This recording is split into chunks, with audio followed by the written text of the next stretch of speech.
Nous vivons sur une planète extraordinaire. Pensez à la diversité de ses paysages, montagnes, vallées, plaines et déserts, fleuves impétueux et ruisseaux murmurants. La pluie, le brouillard, la brume, la neige et la glace tombent sur nos maisons et sur nos têtes. Le matin et le soir, de magnifiques mosaïques se dessinent lorsque l'astre solaire perce à travers les nuages. Pensez à la diversité de la vie, des vers de terre aux éléphants. Les eaux abritent une incroyable variété de créatures étranges et magnifiques, chacune remplissant un rôle unique. Certaines filtrent et purifient les eaux, d'autres nous émerveillent par leur beauté et leur étrangeté, et d'autres encore participent à la chaîne alimentaire. Puis il y a la flore, de magnifiques arbres, des arbustes à fleurs qui ravissent le regard. Il y a toute la gamme des verts, du plus foncé au plus clair.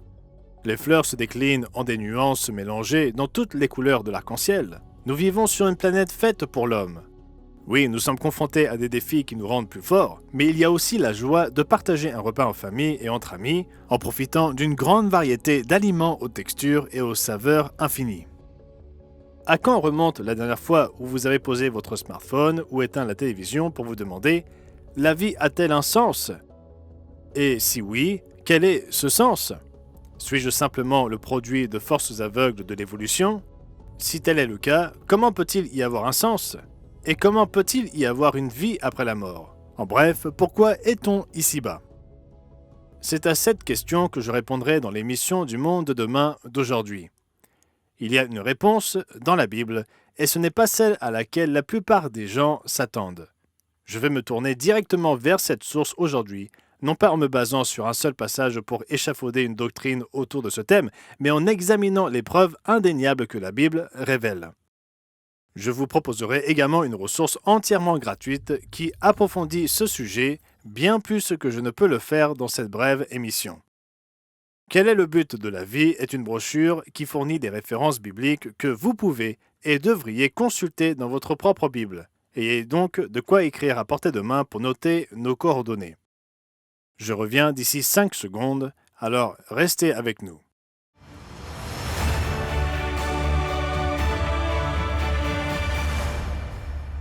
Nous vous souhaitons à tous une chaleureuse bienvenue de la part de toute l'équipe du Monde de demain et de nos nombreuses congrégations de l'Église du Dieu vivant qui parrainent cette émission. Nous sommes une petite église, mais nous avons des congrégations dans le monde entier, composées de membres enthousiastes qui souhaitent partager avec vous les bonnes nouvelles de la Bible que vous ne trouverez nulle part ailleurs. Et comme nous vous le rappelons souvent, ne nous croyez pas simplement sur parole, ni personne d'ailleurs. Vérifiez ce que nous disons par vous-même dans les pages de la Bible. Nous tenons la vie sur cette planète pour acquise. Après tout, nous n'avons jamais connu une époque où nous n'étions pas entourés de vie. Mais prenons un instant pour y réfléchir. Les scientifiques nous disent que l'univers a eu un commencement. La planète sous nos pieds, la Lune, le Soleil, toutes les étoiles et toutes les planètes n'ont pas toujours existé. Elles ont toutes eu un commencement. Considérons maintenant la taille de l'univers. Notre étoile, que nous appelons le Soleil, fait partie d'au moins 100 milliards d'autres étoiles qui composent notre galaxie, la Voie lactée. L'étoile la plus proche de la Terre se trouve à 40 000 milliards de kilomètres. Autrement dit, la lumière de Proxima Centauri met 4,24 ans pour atteindre notre planète. Pensez-y, réfléchissez maintenant au fait que notre galaxie n'est qu'un seul amas stellaire parmi un nombre impossible à déterminer. Le site internet livescience.com explique à quel point il est difficile de calculer le chiffre exact, mais propose cette fourchette. Le nombre de galaxies dans notre univers observable se situe donc quelque part entre 2000 milliards dans l'estimation haute et 100 milliards dans l'estimation basse. Vous vous demandez peut-être pourquoi parle-t-on de notre planète, de notre galaxie et de l'univers en rapport avec le sens de la vie ? Chers amis, nous devons penser à la création que Dieu a faite et à ce qu'il est en train d'accomplir actuellement. Car si l'univers a eu un commencement, comme l'affirment tant la science et la Bible, il a bien dû y avoir une cause à ce commencement. De nombreux scientifiques cherchent avec acharnement une explication autre que Dieu, mais leurs tentatives échouent. Les théories vont et viennent. Les scientifiques, ainsi que de nombreuses personnes sincères, croient que, étant donné le nombre d'étoiles, de galaxies et de planètes qui doivent exister, la vie ailleurs dans l'univers est certaine. C'est ce que croyait autrefois Harold Urey, lauréat du prix Nobel. Il déclarait dans l'édition du 18 décembre 1950 du magazine Time « Mes recherches sur l'univers ne laissent guère de doute sur le fait que la vie a existé sur d'autres planètes. Je doute que l'espèce humaine soit la forme de vie la plus intelligente. » 2 ans plus tard, il avait également déclaré que la vie n'est pas un miracle. C'est un phénomène naturel qui peut apparaître dès lors qu'il existe une planète dont les conditions sont identiques à celles de la Terre. Mais moins de 10 ans plus tard, il avait changé d'avis, comme en témoigne cet aveu surprenant. Tous ceux d'entre nous qui étudient l'origine de la vie constatent que plus nous approfondissons la question, plus nous avons le sentiment qu'elle est trop complexe pour avoir pu apparaître par évolution. Nous croyons tous, comme un article de foi, que la vie a évolué à partir de la matière inerte sur cette planète. C'est simplement que la complexité de la vie est telle qu'il nous est difficile d'imaginer qu'elle ait pu se produire ainsi. Le fait est que la vie est mathématiquement impossible, comme l'admettent même les spécialistes de l'évolution. Comment contournent-ils donc cette impossibilité mathématique ? Leur explication habituelle est la suivante. Puisque nous sommes là, c'est que l'impossible s'est produit. Comme l'a dit Urey, il croit non pas parce qu'il y a des preuves de cela, mais il le croit en tant qu'article de foi. Cela soulève bien sûr une question. Notre existence n'est pas remise en cause. La véritable question est « Quelle est l'origine de la vie ?» Et pour beaucoup d'entre nous, les preuves indiquent que cette origine est un être suprême doté d'une intelligence et d'une puissance infinie. Le célèbre astronome et mathématicien Fred Hoyle le formula ainsi en 1981. Une interprétation logique des faits suggère qu'un super-intellect a joué avec les lois de la physique ainsi qu'avec celles de la chimie et de la biologie, et qu'il n'existe pas dans la nature de forces aveugles dignes de ce nom. Les chiffres que l'on tire de ces faits me semblent si accablants qu'ils rendent cette conclusion pratiquement incontestable. Dans ce contexte, la question suivante se pose. Pourquoi, s'il existe un Dieu créateur et pour de multiples raisons, nous sommes nombreux à croire qu'il existe, pourquoi sommes-nous ici ? Quel est son dessein pour nous? Et que cela signifie-t-il pour vous? Les réponses à ces questions se trouvent dans la Bible et elles sont claires. Et non, il ne s'agit pas d'aller au paradis pour y passer sa retraite après la mort. Il ne s'agit pas de se voir pousser des ailes pour flotter sur des nuages en jouant de la harpe, ni de contempler le visage de Dieu pour l'éternité. Il ne s'agit pas d'aller au purgatoire pour expier vos péchés qui n'ont pas encore été pardonnés. Non, chers amis, la réponse au sens de la vie est bien plus grande que cela. Je vais vous donner la réponse, extraite directement des pages de la Bible. Alors préparez de quoi noter les références pour les consulter dans votre Bible. Et n'oubliez pas de noter nos coordonnées pour commander un exemplaire gratuit. Quel est le but de la vie? Cette ressource regorge de références bibliques pertinentes et indispensables pour comprendre ce sujet. Alors rendez-vous sur votre téléphone ou sur notre site internet pour commander votre exemplaire gratuit. Quel est le but de la vie? Et à mon retour, après cette courte pause, je me pencherai sur les passages bibliques faciles à comprendre, expliquant le but de votre vie. Pour bénéficier de l'offre gratuite d'aujourd'hui, si vous habitez les Antilles-Guyane, appelez le 06 96 800 700. Et si vous habitez en Haïti, appelez le 509 46 59 93 82.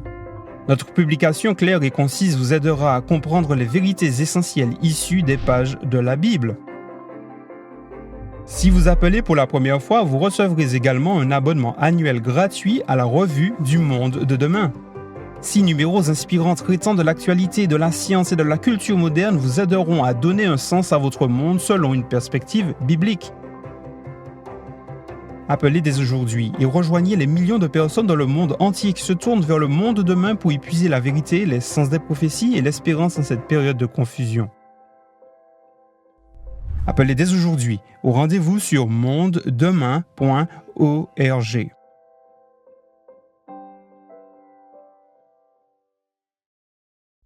Avant la pause, j'ai dit que je me tournerai vers la Bible pour vous présenter des passages faciles à comprendre, expliquant quelle est votre raison d'être. Alors commençons. Le point de départ dans les Écritures se trouve dans le premier chapitre de la Genèse. Combien de personnes lisent ces mots sans y prêter attention et ne réfléchissent jamais à leur profonde signification? Genèse chapitre 1. Puis Dieu dit, faisons l'homme à notre image, selon notre ressemblance, et qu'il domine sur les poissons de la mer, sur les oiseaux du ciel, sur le bétail, sur toute la terre, et sur tous les reptiles qui rampent sur la terre. Dieu créa l'homme à son image, il le créa à l'image de Dieu, il créa l'homme et la femme.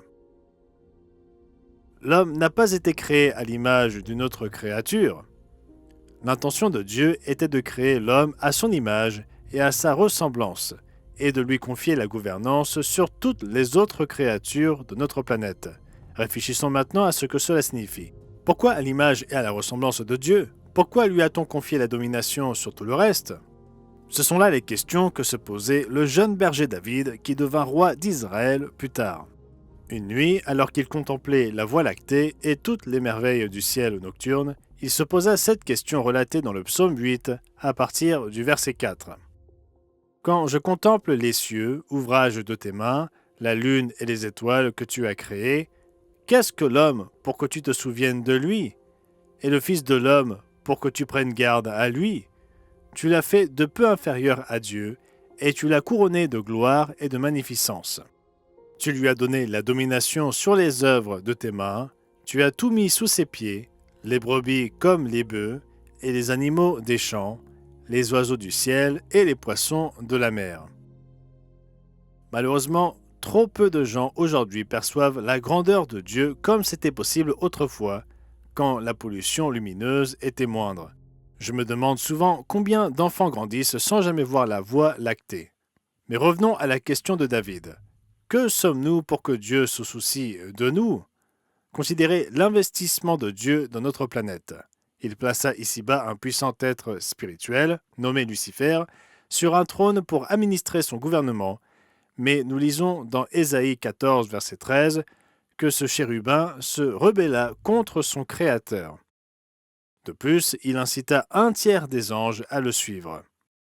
Vous pouvez lire cela dans Apocalypse chapitre 12, versets 4 et 9. Cela indique que notre planète est spéciale. Elle n'est pas n'importe quelle planète n'importe où dans l'univers. Dieu a un plan particulier qu'il concrétise ici-bas. L'auteur de l'Épître aux Hébreux trouva la question de David intéressante et le cite à partir d'Hébreux chapitre 2 et au verset 6. Or, quelqu'un a rendu quelque part ce témoignage. Qu'est-ce que l'homme pour que tu te souviennes de lui? Ou le Fils de l'homme pour que tu prennes soin de lui? Tu l'as abaissé pour un peu de temps au-dessous des anges, tu l'as couronné de gloire et d'honneur, tu as mis toutes choses sous ses pieds. Mais il ne s'arrête pas là. Il poursuit au verset 8. En effet, en lui soumettant toutes choses, Dieu n'a rien laissé qui ne lui soit soumis. Les mots grecs traduits par toutes choses dans ce verset sont tapanta, signifiant littéralement le tout. Comme l'explique un lexique grec, tapanta signifie dans l'absolu l'univers. L'univers, c'est là le sens de ce passage. Il n'a laissé absolument rien qui ne soit sous le contrôle de l'homme, mais le verset se poursuit ainsi. Cependant, nous ne voyons pas encore maintenant que toute chose lui soit soumise. L'humanité s'est vue confier l'administration sur toutes les choses de la terre, mais pas encore sur l'univers. Nous accorder ce pouvoir et ce contrôle maintenant reviendrait à garantir une guerre des étoiles. Remarquez ce qui suit au verset 9 et 10. Mais celui qui a été abaissé pour un peu de temps au-dessous des anges, Jésus, nous le voyons couronné de gloire et d'honneur à cause de la mort qu'il a soufferte. Ainsi, par la grâce de Dieu, il a souffert la mort pour tous.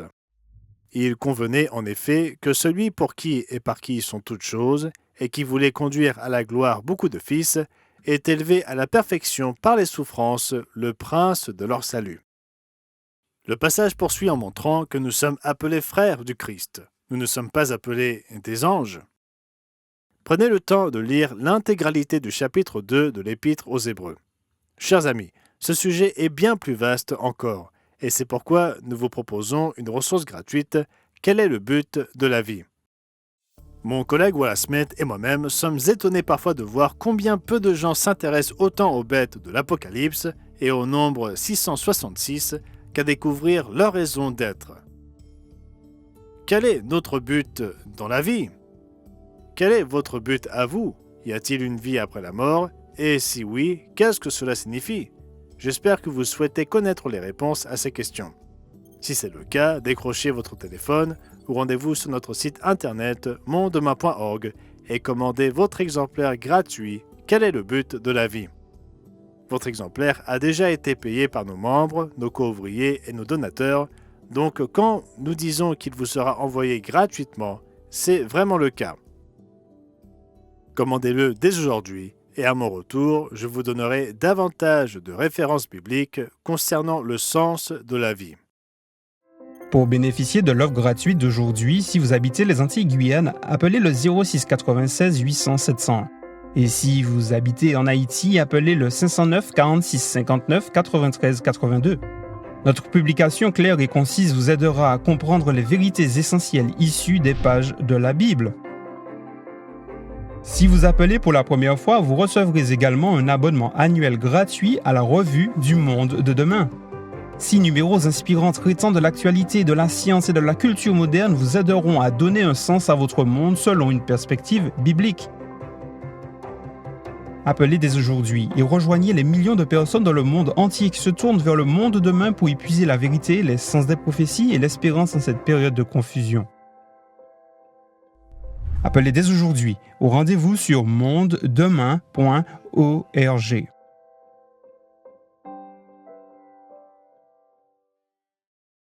Dans la partie précédente de cette émission, nous avons lu que le roi David d'Israël, en contemplant les étoiles la nuit, avait posé la question d'aujourd'hui: qu'est-ce que l'homme pour que tu, c'est-à-dire Dieu, te souviennes de lui? Nous avons également vu que l'Épître aux Hébreux reprend la question de David et qu'elle nous en donne ensuite la réponse. Nous sommes appelés à devenir frères et sœurs du Christ. De plus, nous allons régner sur toutes choses. Rien ne sera hors de notre contrôle, mais ce n'est pas encore le cas. Pour cela, nous devons être ressuscités à la vie éternelle en tant qu'enfants de Dieu. Le terme « enfant » doit être compris dans un sens très concret, comme le montre Romains chapitre 8 à partir du verset 14. Car tous ceux qui sont conduits par l'Esprit de Dieu sont fils de Dieu, et vous n'avez point reçu un esprit de servitude pour être encore dans la crainte, mais vous avez reçu un esprit d'adoption par lequel nous crions « Abba, Père ». L'Esprit lui-même rend témoignage à notre esprit que nous sommes enfants de Dieu. Or, si nous sommes enfants, nous sommes aussi héritiers, héritiers de Dieu et co-héritiers de Christ, si toutefois nous souffrons avec lui, afin d'être glorifiés avec lui. Chers amis, croyez-vous ce que dit la Bible? Enfants de Dieu, héritiers de Dieu, co-héritiers avec le Christ. Sortez votre Bible de son étagère et lisez-la vous-même. Romains chapitre 8, versets 14 à 17. Lorsque nous mettons cela en relation avec Hébreux 2, que nous avons lu dans la partie précédente de cette émission, et avec Genèse 1, où il est dit que Dieu nous a créés à son image et à sa ressemblance, nous commençons à voir clairement se dessiner une relation familiale. Paul parle de fils et de filles dans 2 Corinthiens au chapitre 6. Comme Dieu l'a dit, j'habiterai et je marcherai au milieu d'eux, je serai leur Dieu, et ils seront mon peuple. C'est pourquoi sortez du milieu d'eux et séparez-vous, dit le Seigneur. Ne touchez pas à ce qui est impur, et je vous accueillerai. Et notez-le ici, je serai pour vous un père, et vous serez pour moi des fils et des filles, dit le Seigneur Tout-Puissant. Mes amis, ces passages ne parlent pas uniquement de notre vie actuelle, ils font référence au moment où nous hériterons l'univers entier. Lisez Romains chapitre 8. J'estime que les souffrances du temps présent ne sauraient être comparées à la gloire à venir qui sera révélée pour nous. Aussi, la création attend-elle avec un ardent désir la révélation des fils de Dieu? Car la création a été soumise à la vanité, non de son gré, mais à cause de celui qui l'y a soumise, avec l'espérance qu'elle aussi sera affranchie de la servitude de la corruption pour avoir part à la liberté de la gloire des enfants de Dieu. On entend souvent parler du moment où on aura nos ailes, de rencontrer Saint Pierre aux portes du paradis et de se promener au paradis toute la journée. Rien de cela ne se trouve dans la Bible. Pour les catholiques, le but de la vie est décrit comme la vision béatifique. D'après la Bible catholique en ligne, la vision béatifique est l'enseignement de l'Église catholique concernant le but ultime de l'existence humaine, la vision directe, immédiate et parfaite de Dieu au paradis. Il ne s'agit pas d'une vision physique avec nos yeux, mais d'une vision spirituelle qui implique la connaissance et l'amour complet de Dieu. La vision béatifique est l'accomplissement du désir le plus profond de chaque cœur humain et la source d'un bonheur et d'une joie parfaits qui ne prendront jamais fin. En d'autres termes, vivez votre vie du mieux que vous pouvez et à votre mort, pour de nombreux catholiques, seulement après avoir passé un temps indéterminé au purgatoire afin d'effacer les péchés non repentis, vous irez au paradis pour que Dieu puisse vous rendre heureux par une vision extatique. Est-ce vraiment ce que dit la Bible? Est-ce là ce que Jean veut dire lorsqu'il parle des enfants de Dieu dans sa première épître au chapitre 3 à partir du verset 1? Voyez quel amour le Père nous a témoigné pour que nous soyons appelés enfants de Dieu. Et nous le sommes. Si le monde ne nous connaît pas, c'est qu'il ne l'a pas connu. Bien-aimés, nous sommes maintenant enfants de Dieu, et ce que nous serons n'a pas encore été manifesté, mais nous savons que lorsqu'il paraîtra, nous serons semblables à lui, parce que nous le verrons tel qu'il est. Quiconque a cette espérance en lui se purifie, comme lui-même est pur. Jésus faisait-il allusion à une sorte de vision extatique pour ses fils et ses filles lorsqu'il dit dans Matthieu chapitre 5, versets 8 et 9 « Heureux ceux qui ont le cœur pur, car ils verront Dieu. Heureux ceux qui procurent la paix, car ils seront appelés fils de Dieu. » Est-ce cela être fils de Dieu, voir Dieu en vision sans rien d'autre à faire? Est-ce là tout ce que signifie être héritier de Dieu et co-héritier avec le Christ? Chers amis, nous avons tous grandi avec diverses idées sur le sens de la vie. Pour la plupart d'entre nous, des idées qui ne se trouvent nulle part dans les Écritures. C'est pourquoi nous vous proposons cette ressource gratuite qui pose et répond à la question « Quel est le but de la vie ?» Les adolescents veulent souvent le savoir et ils cherchent partout, sauf auprès de la seule source qui répond à cette question.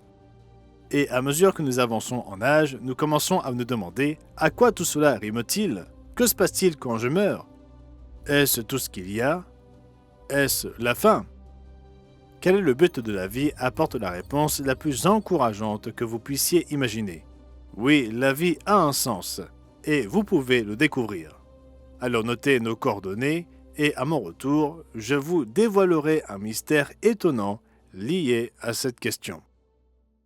Pour bénéficier de l'offre gratuite d'aujourd'hui, si vous habitez les Antilles-Guyane, appelez le 06 96 800 701. Et si vous habitez en Haïti, appelez le 509 46 59 93 82. Notre publication claire et concise vous aidera à comprendre les vérités essentielles issues des pages de la Bible. Si vous appelez pour la première fois, vous recevrez également un abonnement annuel gratuit à la revue du Monde de demain. 6 numéros inspirants traitant de l'actualité, de la science et de la culture moderne vous aideront à donner un sens à votre monde selon une perspective biblique. Appelez dès aujourd'hui et rejoignez les millions de personnes dans le monde entier qui se tournent vers le monde de demain pour y puiser la vérité, les sens des prophéties et l'espérance en cette période de confusion. Appelez dès aujourd'hui au rendez-vous sur mondedemain.org.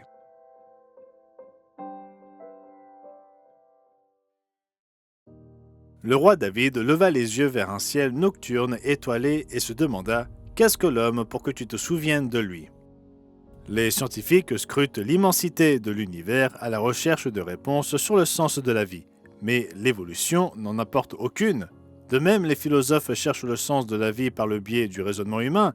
Ils se posent rarement la question cruciale « Dieu existe-t-il » S'il existe, et si les scientifiques admettent que la vie sur Terre ou n'importe où dans l'univers est mathématiquement impossible, alors pourquoi ne pas se tourner vers la Bible, la seule source qui explique véritablement pourquoi notre Créateur se soucie de nous?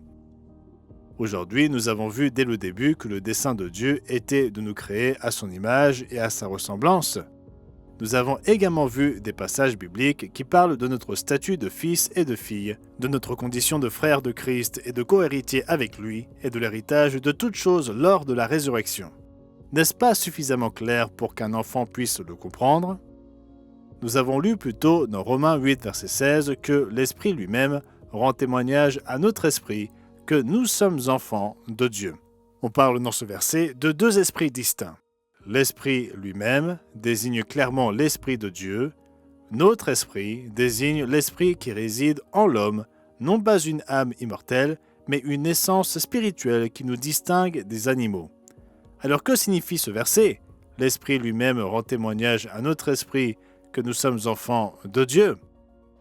L'apôtre Jean explique un point souvent mal compris et qui se perd souvent dans la traduction. 1 Jean chapitre 3 et au verset 9. Quiconque est né de Dieu ne pratique pas le péché, parce que la semence de Dieu, en grec c'est écrit le sperma de Dieu, demeure en lui, et il ne peut pas pécher, parce qu'il est né de Dieu. Oui, c'est la semence, le sperma de Dieu, l'Esprit Saint de Dieu, qui s'unit à l'Esprit humain, par lequel le Père nous engendre, et qui nous permettra réellement de naître de nouveau dans la famille de Dieu lors de la résurrection. Jésus l'expliqua aux Sadducéens hostiles à la doctrine de la résurrection dans le chapitre 20 de Luc. Mais ceux qui seront trouvés dignes d'avoir part au siècle à venir et à la résurrection des morts ne prendront ni femme ni mari, car ils ne pourront plus mourir, parce qu'ils seront semblables aux anges et qu'ils seront fils de Dieu, étant fils de la résurrection. Remarquez qu'il n'est pas dit que nous serons des anges, mais semblables aux anges, car nous ne pourrons plus jamais mourir, nous aurons la vie éternelle. Nous deviendrons fils de Dieu, étant fils de la résurrection. Ce sujet est bien plus vaste encore, et c'est pourquoi je vous invite vivement à commander votre exemplaire gratuit « Quel est le but de la vie ?»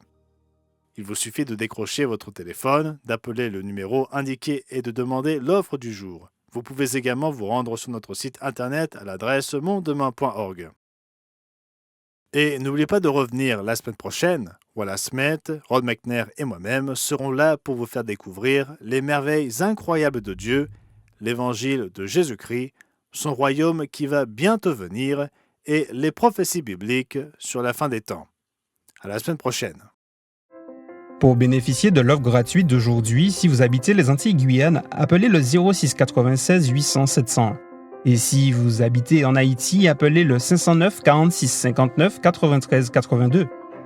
Appelez dès aujourd'hui et rejoignez les millions de personnes dans le monde entier qui se tournent vers le monde de demain pour y puiser la vérité, les sens des prophéties et l'espérance en cette période de confusion.